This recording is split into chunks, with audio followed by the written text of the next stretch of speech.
ভাই, সপ্তমীতে ঘুষপাড়া পূজা দেখবো বলে বের হলাম। কত রকম সাজসজ্জা, কোন রকম ভিড়ে ভিতরে গিয়ে দুর্গা মূর্তি দর্শন করলাম। আহা গো, মূর্তি দর্শনে মনে শান্তি এসেছে। যুব সঙ্গের ফুলা ফুলির মন মেতেছে, আবে বছর ঘুরে দুর্গা পূজা আবার এসেছে। যুব সঙ্গের ফুলা ফুলির মন মেতেছে।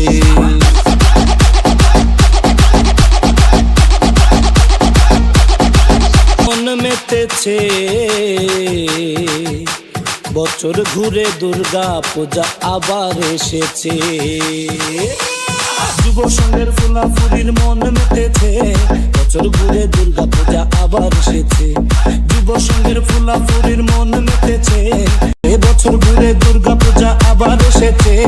যুব সঙ্গের ফুলাফুলির মন মেতেছে।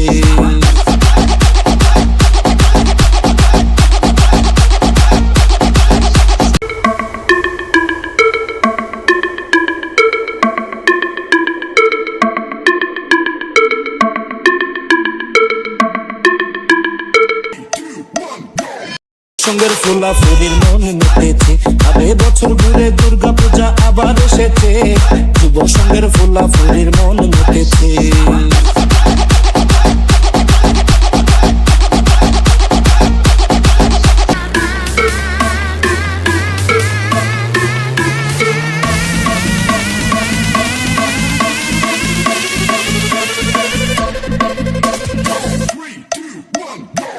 আবার এসেছে, যুব সঙ্গের ফুলা ফুলির মন মেতেছে।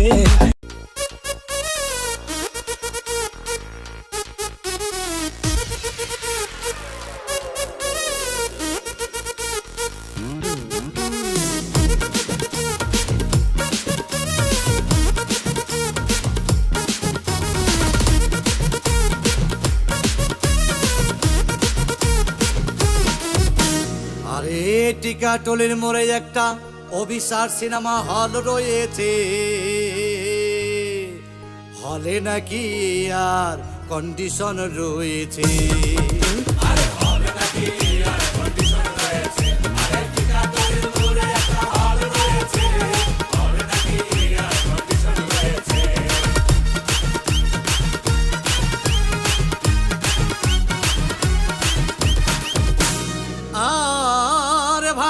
একদিন গেলাম সিনেমা দেখতে, আর রিক্সা থেকে নেমে দেখি হলে একটি সুন্দরী মেয়ে দাঁড়িয়ে আছে। ব্র্যাকেট 10 টাকার টিকিট 20 টাকা কিনে কোন রকম ভেতরে গিয়ে বসলাম। হঠাৎ দেখি পাশে চেয়ারে সেই মেয়েটি আমার পাশেই বসেছে।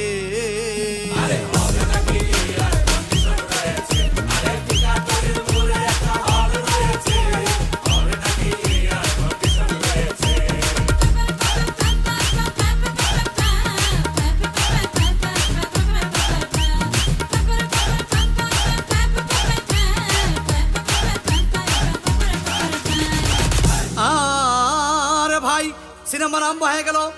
রাজ্জাক সামান যখন প্রেমে হাবুডুবু খাচ্ছিল, তখন আমার বুকের ভিতর ধূপধাপ শুরু হয়ে গেল। হায়, আমি যদি প্রেম করতে পারতাম। তখন দেখি পাশে ছিঁড়ে বসা সেই মেয়েটি আমাকে চিমটি মেরেছে।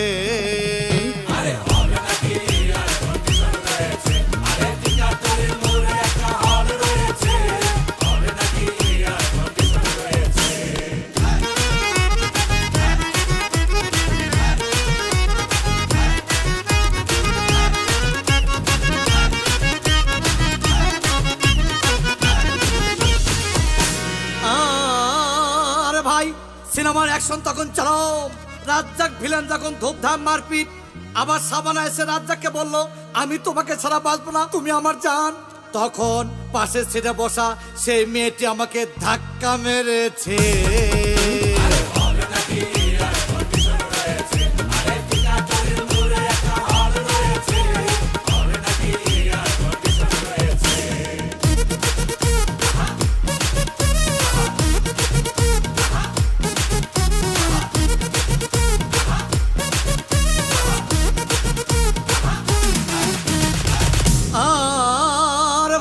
সিনেমা শেষ হয়ে গেল। মেয়েটি আমার রিক্সা চেপে বলল, ডার্লিং খুব ক্ষুধা পেয়েছে, গেলাম মোস্তফা হোটেলে, খুব পোলাও কমা খাইলাম। হঠাৎ দেখে বয় একটা 1000 টাকার বিল এনেছে। বিল না দেখে তখন আমার মাথা ঘুরেছে। আরে হবে নাকি আর কন্ডিশন রয়েছে, আরে টিকা করে মোরে একটা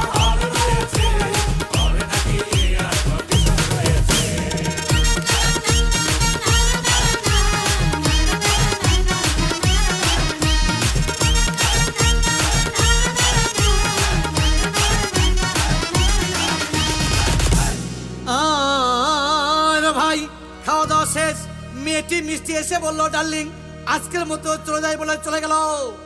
আমি বাড়ি এসে রিক্সা থেকে নেমে রিক্সা ভাড়া দিতে গিয়ে দেখি মেয়েটি আমার পকেট মেরে চলে গিয়েছে। আরে